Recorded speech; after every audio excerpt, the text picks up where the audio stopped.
Well, this is not exactly how I expected the Talladega review to start out. At the moment, we currently have no freaking power out here. Yeah, we experienced a power outage, and it may not be back on until early in the morning, which sucks, which means I have a couple of reviews to do, and I can't fucking do them because we have no goddamn power.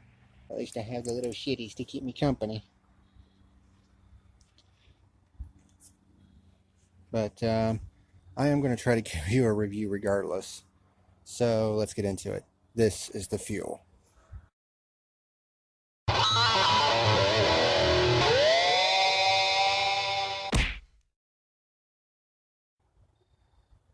What's happening, ladies and germs? This is the PackerMan, and welcome to this weird ass edition of the fuel,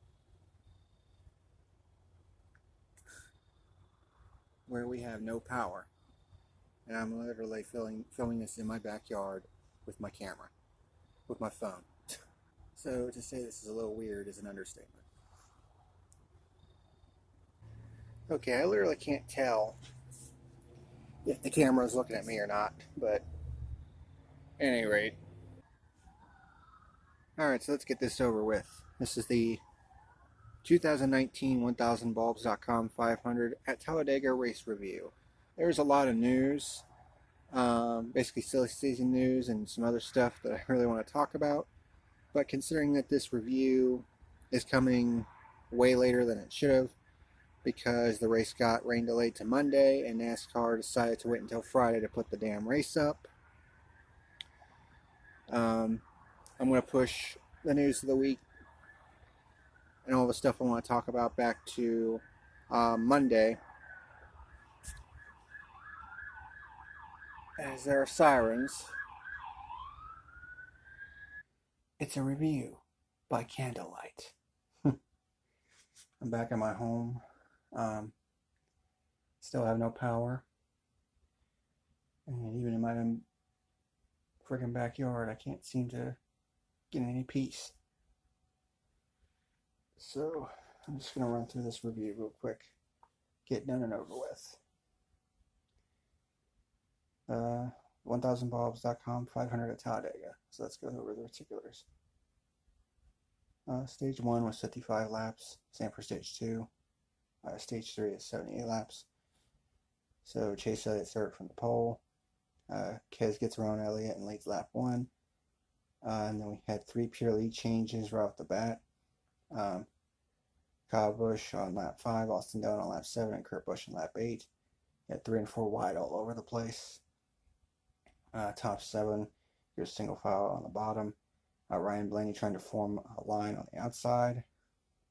And then NBC goes to a goddamn commercial as the battle for the lead between Blaney and Kurt Busch heats up. So a bunch of idiots there. And the 4th pure lead change of the day happened on lap 19 while we were in commercial break. So thanks for that, NBC. Started to look like weather was going to be a factor for this race, unfortunately. Kyle Busch trying to form a new line in the outside groove. Top 5 break away from the pack a little bit. Blaney spins out, coming to pit road as pit stops begin in mass on lap 35.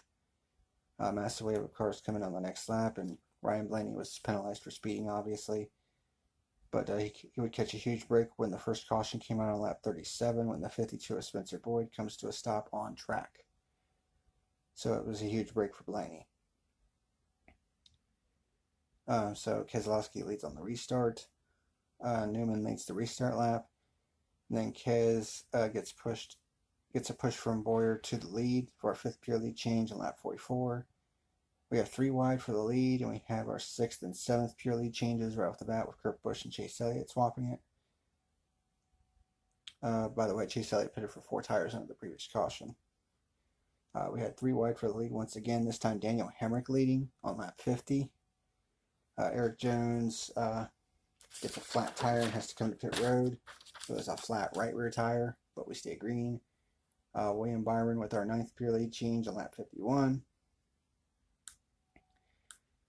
Byron leads with teammates Bowman and Johnson behind him. Ricky Stenhouse and Joey Logano coming on the inside. We have our 10th and 11th pure lead changes when Joey Logano takes the lead on lap 54, but William Byron takes the lead back and wins stage number 1. And that was our 11th pure lead change after a great battle with Logano. So we're one stage in and we already have 11 pure lead changes. That's more than most of the races this season.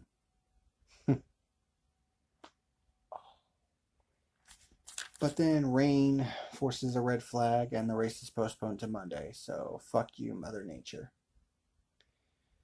So the race restarts on Monday. Stage 2, 55 laps. Byron leads the start of stage 2. And then Blaney leads the first lap after the restart. Top 9 are single file on lap 66.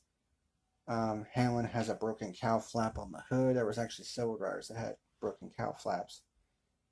Clint Boyer coming on the outside lane. Logano gets a run around the outside of Blaney with help from Stenhouse.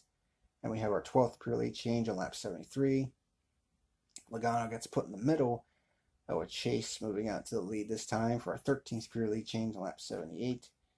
We have Hendrick cars on the outside, Penske cars on the inside. Logano pushes Kez out in front of Chase for the lead in turns 1 and 2 for our 14th pure lead change on lap 84. Elliott comes back around the outside with help from Bowman, and he gets our 15th pure lead change on lap 87. Kez coming back on the inside and battling hard with Elliott for the race lead. This was actually pretty good. Pit stops begin en masse on lap 90. Martin Truex Jr. gets caught for speeding. Kez leads a group of Fords onto pit road.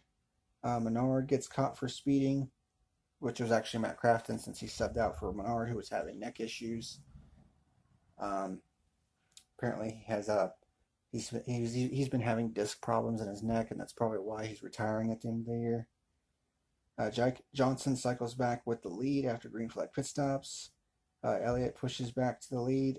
Stenhouse gets nabbed for speeding. Chase Elliott gets back to the lead for our 16th pure lead change on lap 98. Kyle Busch starts coming on the outside lane. Logano jumps to the inside in front of the other Fords to take the lead from Elliott. So we have our 17th pure lead change on lap 102. But then Elliott takes it right back on lap 104. So that's 18 pure lead changes. The leaders put the 19 and 11 a lap down. Bowman gets to the lead after Elliott tries to block the 22. But then our second caution comes down on lap 107. Bowman tries to block Logano down the backstretch, but does it too late and gets hit from behind by Logano, which sends the 88 spinning into turn 3 and collecting several cars, including the 9, the 42, the 48, the 19, the 1, the 47, and the 4. And Kyle Larson was also injured in this crash, which I will talk about with the Kansas review. Clint Boyer went stage 2 under yellow. And thank merciful God, the power is back on.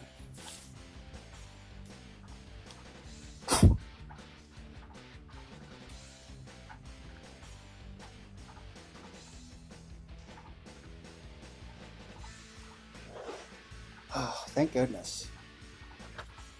A lot earlier than they said it would.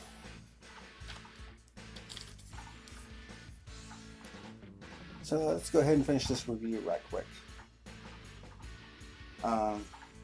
So Keselowski leads the start of stage 3.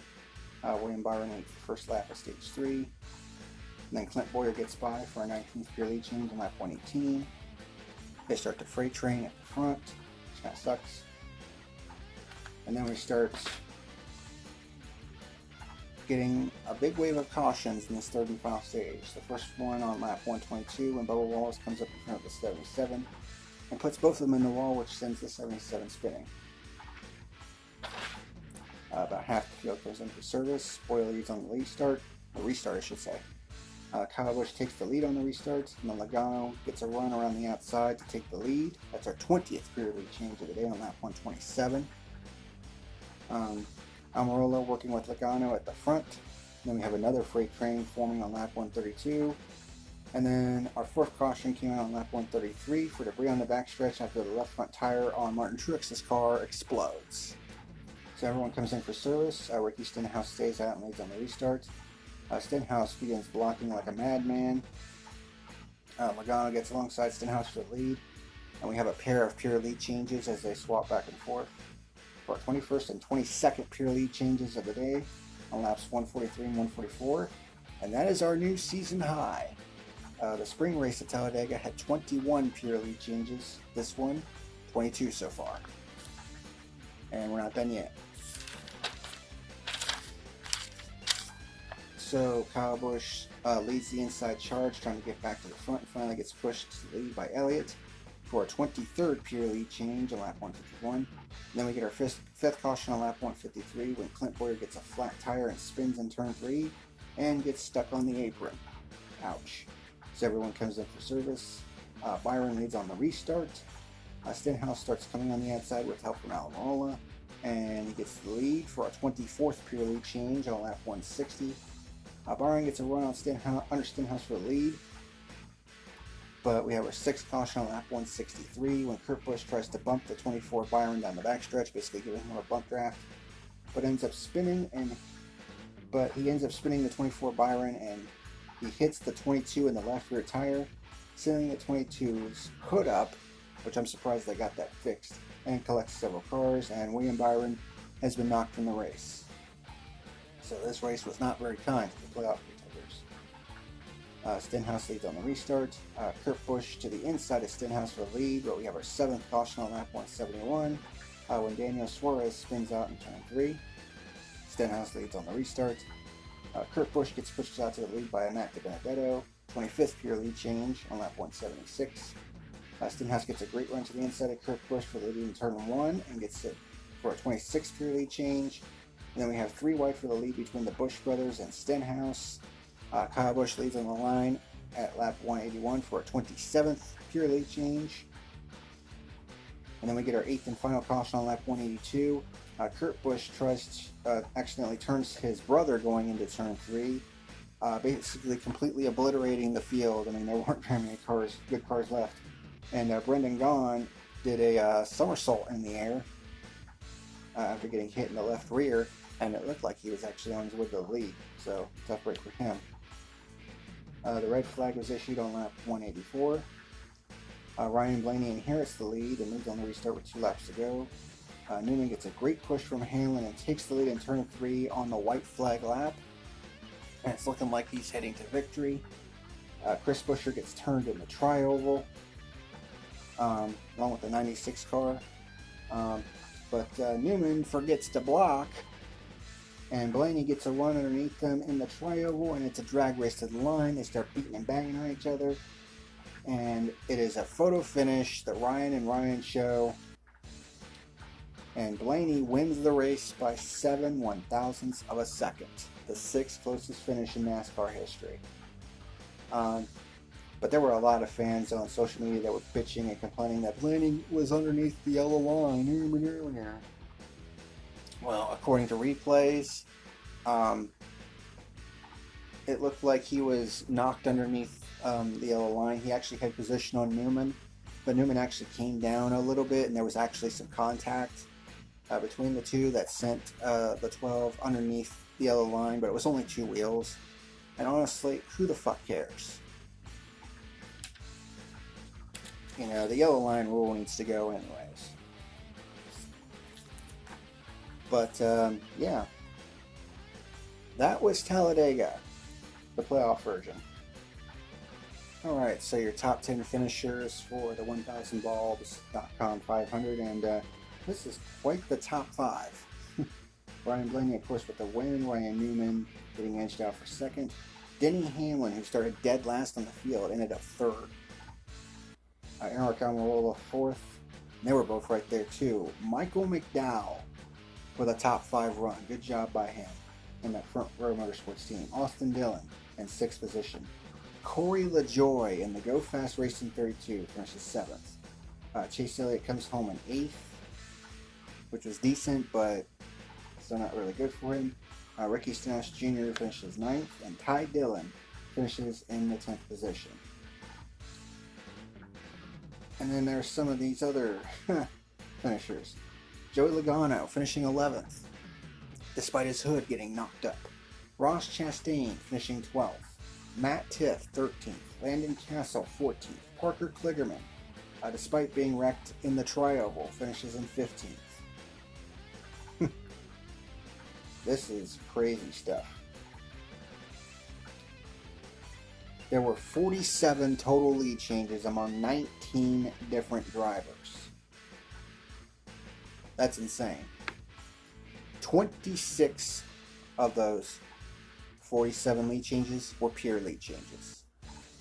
So more than half of the total lead changes were pure lead changes. That's Talladega for you. Definitely the most competitive race of the year, with the best finish of the year. I mean, this race was total awesome sauce. So, when you look at the driver standings now, with one race to go in the round of 8. So, championship standings heading into the final race of the round of 12, I should say.